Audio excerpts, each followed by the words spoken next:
ఆంధ్రప్రదేశ్లో కుటుంబ ప్రభుత్వం ఏర్పాటై ఏడాది పూర్తి చేసుకుంది. అయితే ఏడాది పాలనలో చేసిన అభివృద్ధి సంక్షేమ పథకాలపై మనతో మాట్లాడడానికి కడప ఎమ్మెల్యే ప్రభుత్వ వైపు మాధవరెడ్డి గారు ఉన్నారు. వాళ్ళకి ప్రయత్నం చేద్దాం.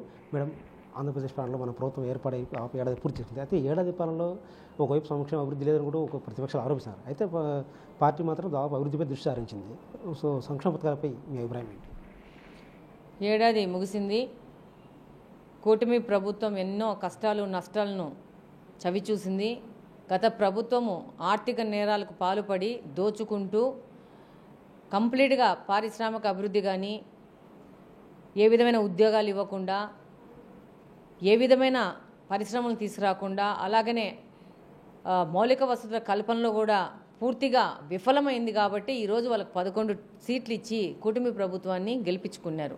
ప్రభుత్వం వచ్చినాక ఎంతటి ఆర్థిక నేరాలు మనం అనుకున్నామో అంతకు 10 ఎక్కువ ఈ యొక్క గత ప్రభుత్వం ఆర్థిక నేరాలు చేసి కంప్లీట్గా అప్పులు చేసేసి వచ్చిన డబ్బులు ఆదాయం మొత్తం ఎప్పటికప్పుడు అప్పులకు పోయే విధంగా సంతకాలు పెట్టి పాత ముఖ్యమంత్రి ఈరోజు రాష్ట్రాన్ని ఇంత కష్టాల్లో పెడితే ఈరోజు చంద్రబాబు నాయుడు గారు బీజేపీ సపోర్ట్తో ఈ స్థితికి తీసుకొచ్చి ఈరోజు పథకాలని మీకు అందరికీ తెలుసు వస్తూ రాగానే ఏ విధంగా చెప్పారో, వృద్ధాప్య పింఛన్లు కానీ, వికలాంగుల పింఛన్లు కానీ, ముసలోళ్ళ పింఛన్లు కానీ, ఒంటరి మహిళల పింఛన్లు కానీ అనుకున్న విధంగానే 2 నెలల బకాయిలు చేసి ఇస్తూ ముందుకెళ్లారు.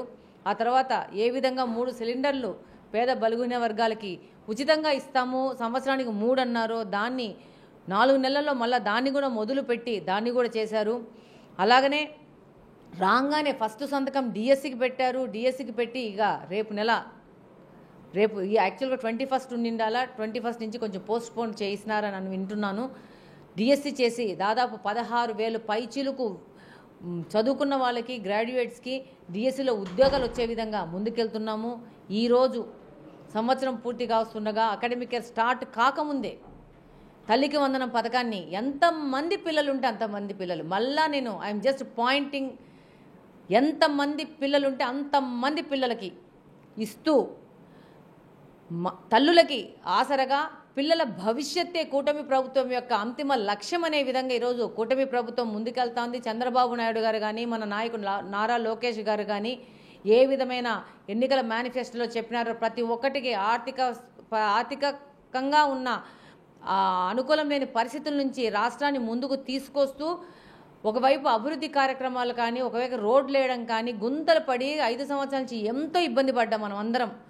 ఒకరం కాదు, మొత్తం ఉన్న ఆంధ్రప్రదేశ్లోని ప్రజలందరూ ఇబ్బంది పడ్డారు. వాటిని అన్నింటినీ ఎప్పటికప్పుడు ఉన్న ఇన్కమ్ ప్రకారం గుంతలు పూర్తి చేసి మనం వెళ్ళడానికి అనుకుగా మన రోడ్లను తయారు చేసి, దాంతోపాటు పెద్ద ఎత్తున ప్రపంచ దేశాల నుంచి కానీ, భారతదేశం నుంచి కానీ, సాఫ్ట్వేర్ రంగంలో కానీ, అలాగని ఇన్ఫ్రాస్ట్రక్చర్లో కానీ ఏదైనా పరిశ్రమలు తీసుకొచ్చి పెద్ద ఇన్వెస్ట్మెంట్ చేయడంతో పాటు ఏ విధంగా వాళ్ళు పథకాలు చెప్పారో ఆ పథకాలను కూడా ఈరోజు ఒక్కొక్కటిగా పూర్తి చేస్తూ పేద బలుగు బలహీన వర్గాలకు వెల్ఫేర్ అండ్ అభివృద్ధి సమపాలనలో 2 కళ్ళలాగా తీసుకుని ఈరోజు కూటమి ప్రభుత్వం వెళ్తూ ఉంది. చంద్రబాబు నాయుడు గారు కానీ, తెలుగుదేశం పార్టీ కానీ పేద బలుగు బలహీన వర్గాలకు అండగుండే పార్టీ. మన నాయకుడు అన్న ఎన్టీఆర్ ఏ విధమైన ఏ ఆశయాలతో ఈరోజు పార్టీని పెట్టారో ఆ ఆశయాలకు అనుగుణంగా ఈరోజు ప్రభుత్వం నడుస్తూ ఉంది. రేపు 3 నెలల్లో మళ్ళీ ఉచిత బస్సు కూడా పథకం. జగన్ ప్రభుత్వంలో ఉన్నటువంటి సంక్షేమ పథకాలను పక్కన పెట్టేసి సూపర్ 6 అంటూ ప్రజలు మోసం చేస్తున్నారంటూ కూడా కేవలం ఒక పెన్షన్ లాంటి 1 పథకాలు తప్ప ఎవరేమీ లేవు. ఇది వెన్నుపోటు దినంగా చంద్రబాబు నాయుడు ప్రజలకు వెన్నుపోటు పొడిచారంటే వాళ్ళు వెన్నుపోటు దినం కూడా ప్రజల్లోకి వెళ్ళారు. అంటే ఎవరు వెన్నుపోటు పొడిచారంటారు? ప్రజలు వాళ్ళని వెన్నుపోటు పొడిచినారని వాళ్ళు మరొకసారి గుర్తు చేసుకున్నారు. వాళ్ళు పెట్టిన పేరు కరెక్టు. ప్రజలు వాళ్ళని వెన్నుపోటు పొడిచినారు. వెన్నుపోటు పొడసాల్సిన పరిస్థితి ప్రజలకు వాళ్ళు కల్పించినారు. నువ్వు వద్దు బాబు, నువ్వు దండగా అని ప్రపంచ దేశాలకు ఈరోజు వైఎస్ఆర్సీపీ పార్టీ రాజకీయంగా పనికి రాదు, ఆ నాయకుడు రాజకీయంగా పనికిరాడు, ఆర్థిక నేరాలు చేయడానికి, కరప్షన్ చేయడానికి, దాడులు చేయడానికి, భూమి కబ్జాలు చేయడానికి, కల్తీ మద్యాలతో ప్రజల యొక్క ప్రాణాలతో చెలగాడం ఆడడానికి పనికొస్తాడు తప్పితే ప్రజాసేవకు పనికిరాడు అనేసి ఆ రోజు ప్రజలు వాళ్ళ ఓటు ద్వారా తెలియజేసుకున్నారు. వాళ్ళు కూడా మనం పనికిరామని వాళ్ళే రోడ్ల మీదకి వచ్చేసి దాని మీద వాళ్ళు కూడా మరొక్కసారి గుర్తు చేసుకున్నారు. ప్రజలందరూ కూడా మరొక్కసారి అమ్మ బాబోయ్ వైఎస్ఆర్సీపీ నాయకుల, వైఎస్ఆర్సీపీ పార్టీనా, ఆ నాయకుడా అనేసి వాళ్లకు మరొక్కసారి వైఎస్ఆర్సీపీ అంటే ఏందో ఒక గుర్తు చేసి మేమింత దుర్మార్గులమని వాళ్ళు గుర్తు చేసినారు. ఈరోజు మళ్ళా 3 నెలల్లో ఈరోజు తల్లికి వందనం పెద్ద ఎత్తున తీసుకొచ్చింది. దీని మీద కూడా అంటే తల్లికి వందనం కూడా 20 లక్షల మంది పిల్లలు అర్హులైనట్టు కేవలం 6 లక్షల మందికి ఇచ్చారంటే 20 లక్షల మందికి కొత్తగా వచ్చారు. వీటితో పాటు 15,000 అంటూ వదలగొట్టి ఇప్పుడు కేవలం 13,000 ఇచ్చారు. ఆ 2,000 ఎవరి అకౌంట్లో వేదంటూ ఆరోపిస్తున్నారు. ఎవ్వరి అకౌంట్లో పోదు. అందరూ వాళ్ళ ఇళ్ళలో వాళ్ళ లెక్కనే ఉంటారనుకుంటున్నారా? అలాంటివన్నీ పోవు. వాళ్ళకి ఇది తప్పితే ఇంకా మాట్లాడేదానికి ఏమీ లేదు. గొట్టాలు తీసుకొని గొట్టాల ముందు అబద్ధాలు మాట్లాడమే వాళ్ళకి తెలిసింది. మరి వీళ్ళు 243 కోట్ల రూపాయలు వాలంటీర్లకి ట్రైనింగ్ ఇస్తున్నామని చెప్పేసి ట్రైనింగ్ పేరు చెప్పేసి ఐపాక్ టీమ్కి వాళ్ళు ట్రాన్స్ఫర్ చేసుకుంటున్నారని ఈరోజు వాళ్ళ మీద కొత్త యొక్క అభియోగాలు మొదలవుతున్నాయి.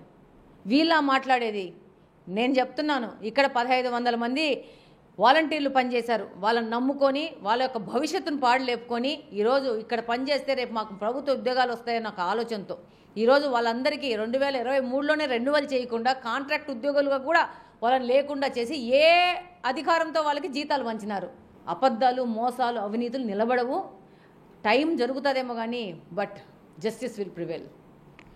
గత 5 నెలల్లో ఆర్థిక నేరాలకు పాల్పడి భారీగా అప్పులు చేస్తూ రాష్ట్రాన్ని నాశనం చేశారంటూ కూడా ఎమ్మెల్యే మధుడు ఆరోపిస్తారు. వీటితో పాటు కడప జిల్లాలపై ముఖ్యమంత్రి చంద్రబాబు ప్రత్యేక దృష్టి సారించారు. స్టీల్ ప్లాంట్తో పాటు కడప నగరాల దగ్గర ఉన్నటువంటి కొప్పతి పారిశ్రామిక దీన్ని డెవలప్ చేస్తూ వాటికి సంబంధించి నిరుద్యోగ యువత కూడా లక్షల్లో ఉద్యోగాలు కల్పించే అవకాశం ఉంటుందని మాధురెడ్డి చెప్తున్నారు. కెమెరా పర్సన్ సుదర్శన్తో శివ, బిగ్ టీవీ, కడప.